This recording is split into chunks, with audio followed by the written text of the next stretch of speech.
Abe Lincoln, founder of U.S. Speedway in Columbus, Nebraska. Abe passed away 12 years ago. He died at the racetrack during the races doing what he loved most. He built the track in 1985, and this year will mark the 25th anniversary of racing. The first event held at the racetrack was a fundraising demolition derby for the Duncan Fire Department. This derby turned into the annual Fall Cleanup Derby that is still running strong today. Abe loved trophies. His thought was that prize money was always spent and not remembered, but a trophy sits proudly on his shelf in the garage for life. To this day, all feature drivers receive a trophy. Safety was also very important to him at the racetrack. US 30 was one of the first tracks to require long-sleeve shirts and pants when driving. Although not always a popular rule in the beginning, it is common practice now. If Abe could have mandated fire suit coats, he would have. The Lincoln family is proud to accept this Hall of Fame award on behalf of Abe. We'd like to thank Dave Bryant for nominating him, and Dan Bosch and Leon Persons for creating this Hall of Fame, as well as any figure eighting. Abe's favorite philosophy: remember, if you cheat, don't complain when you get caught.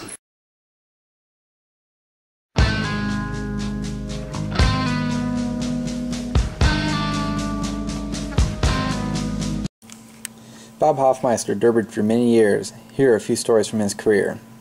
During the Genoa Derby in 1988, Tim Collins and I fought to finish for first place. When it got down to just two of us, we both decided to let our cars find the winner. I remember going to the far corner as Tim did in the opposite corner, and slamming the car into reverse and sticking it to the floor, accelerating backwards as fast as a 1967 Dodge station wagon would go. And just before hitting, I laid down in the seat to help minimize the impact. Every time we hit so hard, the wagon stood on their noses, and all I could see out the windshield was dirt. Then boom, down we would come and grab forward to the next corner to do it all over again. I know we slammed together at least 4 or 5 times as hard as we could go. My wagon was about done, and when I got to the far corner, the drive shaft gave up. Tim was a winner. One of the highlights was the whole crowd was standing and cheering. Really enjoyed every second of it. That was one of the best times I've ever had in the 15 years of my derbying career. My back sure felt the crunches the next day, but that's derbying. The last year Abe Lincoln had his nationals, I put together a 1965 Plymouth station wagon and a 1967 Dodge station wagon. My best friend Dan Johnson drove the 67 station wagon in the finals, and I picked the 65 Plymouth station wagon. If you've ever been in a final where you look down the row of cars and they look like there are hundreds of them, that's a scary thought. Not sure how many there actually were in the finals, but the adrenaline was sure pumping. That was the start of the introduction of the mid-70s station wagon. Those Iowa guys sure knew how to build them. I'll have to say, they're a tough car. I received 4th place, and Dan ended up 15th. I'll never forget the crowd and all those Chevys. Abe put on a heck of a derby. Sure miss talking to that guy. To this day, he put on the best derby around. I have to mention and thank my best friends and one of the best mechanics around this area, Stan Umbarger. He can fix anything and could make something run when no one else thought possible. Thanks, Stan. I've made so many friends throughout the years that I can't name them all. I started going to derbies when I was in high school. My parents wouldn't let me play sports, so when I got my license at 16, I went to all the derbies and watched with vigor. They started in 1972, and I watched Dave Ditter from Monroe, Nebraska, along with Harlan Shoppy from Garland, Nebraska. They were the best that was at the time in my eyes.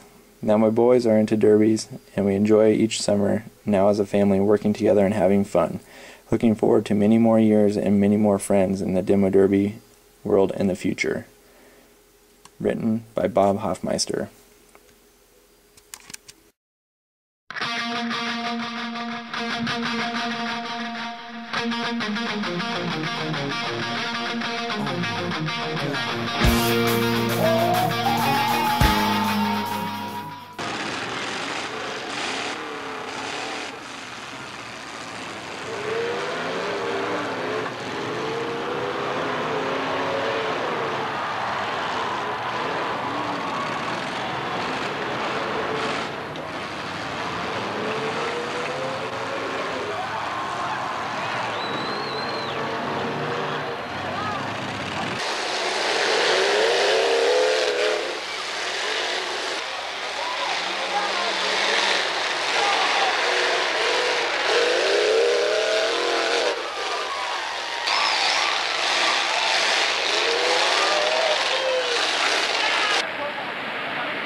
Bruce has derbied in many areas, including 24 cities in 4 different states, including Nebraska, Kansas, Colorado, and South Dakota. According to the many newspaper headings, Bruce won many derbies, including the Greeley Independence Stampede Demolition Derby and Imperial.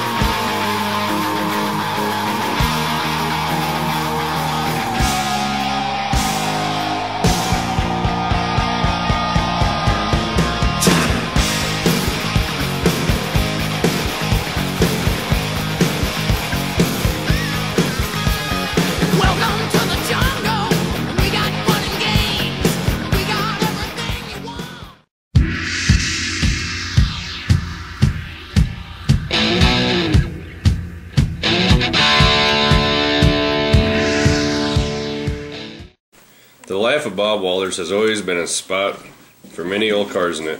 Many great friends and family knew how Bob had a passion for old cars, and he always loved to work and get them running really great. Bob as a kid worked on many cars and helped a lot of guys with the mechanics on all types of autos. Bob also drag raced in his younger years. In the late 70s and early 80s, Bob helped his son Greg build many cars. After seeing the Chrysler Imperials do so well, Bob decided to build one himself.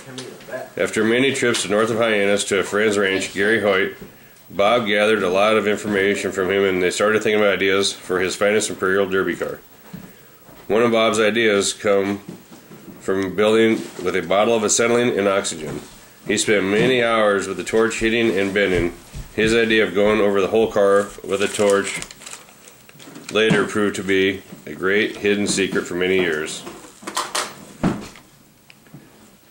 One of the stories was when he ran in the demo as fast and hard across the arena, he hit the other car so hard he lost his brakes due to his brake lines being broken off. Still going forward so fast, hit the outer wall, went over it and into the rodeo arena. When driving so hard into it, he knocked his front teeth out, hitting the steering wheel, and busted them all loose. Shortly after, he had to have them all removed. Then he got a good set of dentures. One of Bob's close friends, Lyndon Branson, helped Bob build many cars. Soon after a lot of convincing how much fun it was running one of these great cars, Lyndon himself went out and started derbying. Bob gave many parts and even cars away to young drivers waiting to get started in demoing. Bob had many great friends in the demo world and would always talk so highly of them. Just prior to his death, he was working on a news article to be put in the demoers all across the country, whom done well each week. Really similar to the website of any figure eight has going on now. In conclusion, I feel Bob would like to thank all whom helped him with these cars and with selling him one, help him build. Special thanks go to his wife Marcia, sons Greg and Stephen, Lyndon Branson, Gary Hoyt, Ralph Hampton, and many other great friends who helped along the way. God bless you all, and 00, rest in peace.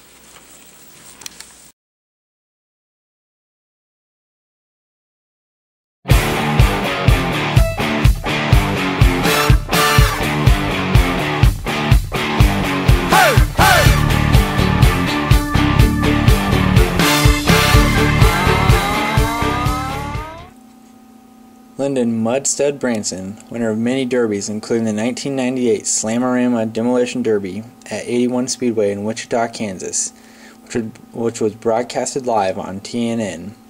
Branson was one of 60 drivers selected to compete in this event. Lyndon had this to say in an interview with the Grant County News about the win in the Derby. "This had to be the biggest win of my career so far. I've had some other big wins in Colorado, but getting national TV exposure and meeting so many people from so many states and learning from them about such things as how to prep their cars made this have to be one of the best." Lyndon credits the late Bob Walters with getting him started into Demolition Derby by helping Bob build his cars.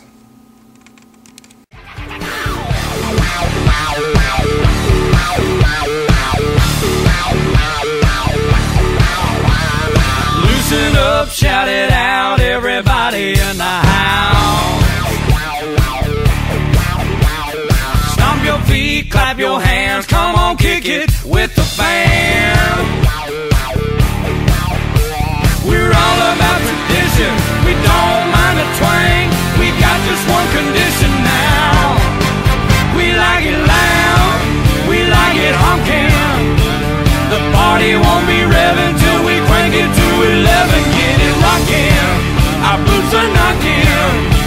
We're gonna say it proud. We love our country and we like it loud.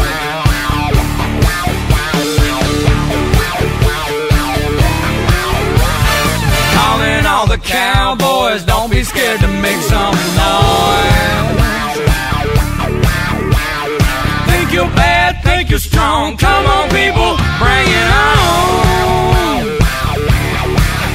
Calling all you sexy mamas, all the girls next door. Don't say we didn't warn you, baby. We like it loud, we like it honking. The party won't be revving till we crank it to 11. Get it rockin', our boots are knocking. We're gonna say it proud. We love our country and we like it loud.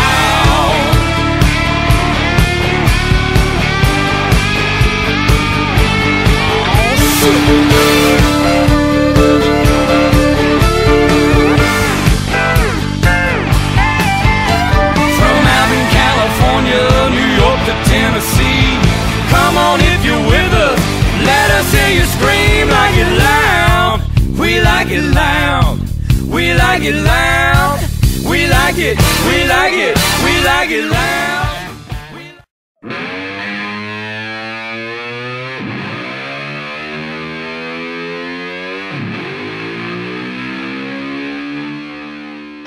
Laps around the track, $1,625 on prize money on the line.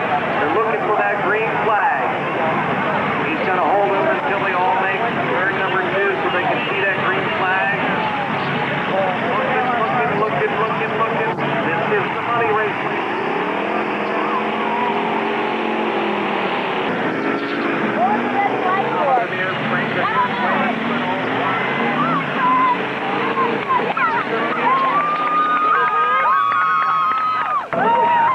How about a round of applause?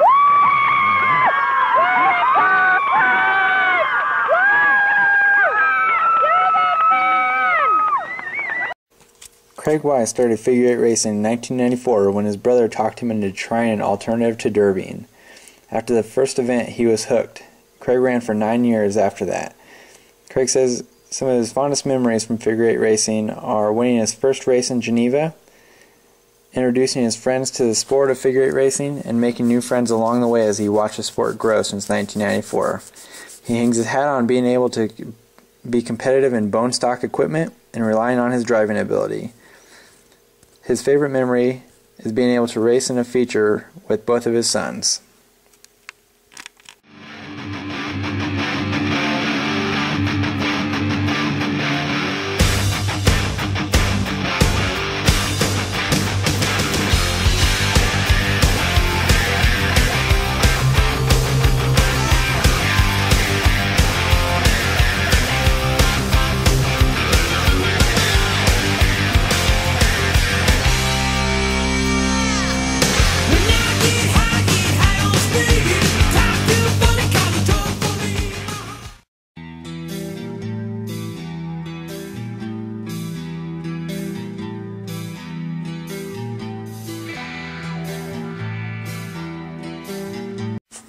Stacey Holloway had these comments about his career. I started derbying in 1985 and ran mainly in Aurora. Later I ran York, Central City, Hastings, and Donovan. Throughout my career I have placed 5th, 3rd, 2nd, and won Aurora twice back to back. I ran Aurora figure eights the first 2 years. I placed 2nd and 3rd. I retired in 1998. Since then I have concentrated on building the figure eight track for Aurora. I've spent years and countless hours to build what I think is one of the best tracks in the state of Nebraska. I think Aurora's reputation speaks for itself. I've also advised several other tracks on how to build their tracks, such as size, equipment, and manpower. Through the years I have been a promoter and an official for several years.